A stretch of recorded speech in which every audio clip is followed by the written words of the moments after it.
며느리가 제 통장을 몰래 비웠습니다. 74살 이 나이에 이런 일을 당할 줄은 몰랐습니다.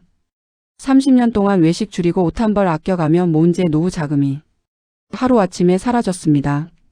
통장 거래 내역을 확인하니 범인은 제 며느리였습니다. 그래서 바로 전화를 걸어 따져 물으니 어머니 요즘은 금융사기 많잖아요.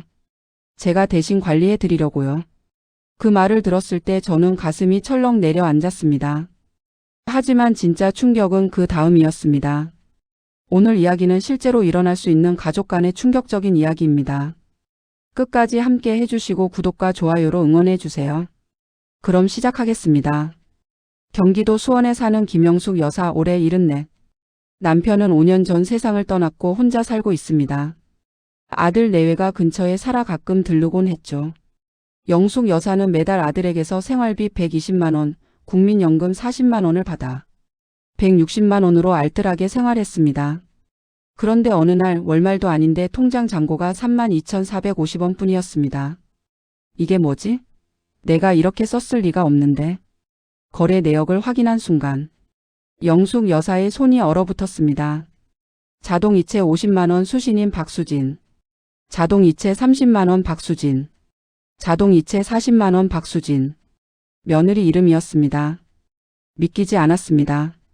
항상 착하고 예의 바르던 며느리였는데 무슨 급한 사정이 있겠지라고 스스로 달래보았지만 불안함은 가라앉지 않았습니다. 다음 날 영숙 여사는 며느리 수진에게 전화를 걸었습니다. 수진아, 이게 무슨 일이니? 어머니, 제가 지금 가서 말씀드릴게요. 1시간 뒤 수진은 굳은 표정으로 찾아왔습니다. 어머니, 죄송해요. 요즘 어르신들 사기 많이 당하잖아요. 제가 어머니 돈을 대신 관리해 드리려고. 허락도 없이 내가 사기 당할까봐 저희가 책임져야 하니까요. 그 말을 듣는 순간 영숙 여사는 더는 참을 수 없었습니다.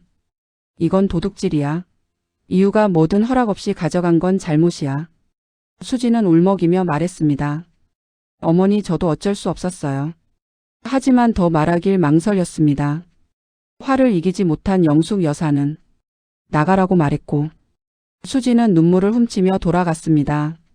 그날 밤 영숙 여사는 아들 민수에게 전화했습니다. 내 아내가 내 통장에서 돈을 빼갔어. 너 알고 있었니?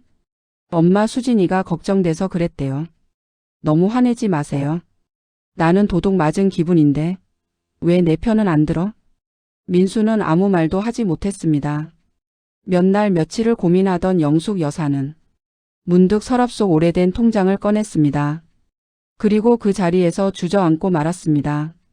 그 통장은 남편이 살아있을 때 몰래 만든 노후 비상금 통장이었습니다. 30년 동안 모아온 장래 비노후 자금. 그 누구도 모르는 오직 본인만 알고 있던 돈이었죠. 그런데 그 통장에서 며느리 수진 이름으로 돈이 빠져나간 것입니다. 이건 아무도 모르는 돈이었는데 수진이가 어떻게 알았지? 두려움과 혼란이 몰려왔습니다. 영숙 여사는 수진을 다시 불렀고 이번엔 민수도 함께 왔습니다. 수진아, 내가 가져간 돈이 어떤 돈인지 알아? 남편도 아들도 몰랐던 내가 30년 동안 모은 노후 자금이야. 그걸 너는 어떻게 알았어? 수진은 결국 울음을 터뜨렸습니다. 어머니, 죄송해요. 사실은 남편이 회사에서 큰 사고를 냈어요. 영숙 여사는 아들을 바라봤습니다. 민수는 고개를 들지 못하고 말했습니다. 엄마, 제가 회사 차량으로 사고를 냈어요. 사람이 다쳐서 합의금 3천만 원이 필요했어요. 대출, 카드론, 비상금. 어떻게 해도 부족했고 너무 부끄러워 어머니에게 말할 용기가 없었다고 했습니다. 수진은 흐느끼며 말했습니다. 어머니, 정말 죄송해요. 저도 너무 무서웠어요. 남편은 잠도 못 자고 저는 어떻게 해야 할지 몰랐어요. 영숙 여사의 마음은 무너졌습니다. 배신감 뒤에 남은 건 아들을 지키고 싶었던 며느리의 절박함이었습니다. 말을 했어야지. 너희들 힘들었다는 건 알겠지만 믿음은 한 번 깨지면 다시 붙이기 어려워. 세 사람은 한참 동안 울었습니다. 며칠 뒤 영숙 여사는 아들 부부를 다시 불렀습니다. 너희가 얼마나 힘들었는지 이제 알겠다. 근데 다음엔 숨기지 마라. 가족끼리는 힘들 때 이야기해야 한다. 아들 민수는 울면서 말했습니다.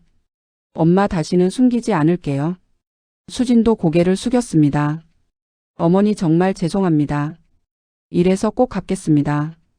영숙 여사는 며느리 손을 잡으며 말했습니다. 돈은 다시 모으면 돼. 하지만 믿음은 다시 붙이기 어렵다. 그래도 너희는 내 가족이니까 한 번은 믿어볼게. 그날 이후 세 사람은 조금씩 마음을 열었습니다.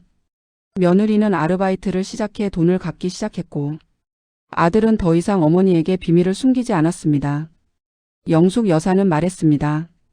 가족이란 돈보다 소중한 거야. 돈은 다시 모으면 되지만 가족은 잃으면 다시 못 얻는다. 여러분이라면 어떻게 하셨겠습니까? 며느리를 용서하셨을까요? 아니면 아직 용서하기 힘드셨을까요? 여러분의 생각을 댓글로 들려주세요. 구독과 좋아요는 또 다른 이야기를 만드는 힘이 됩니다. 감사합니다.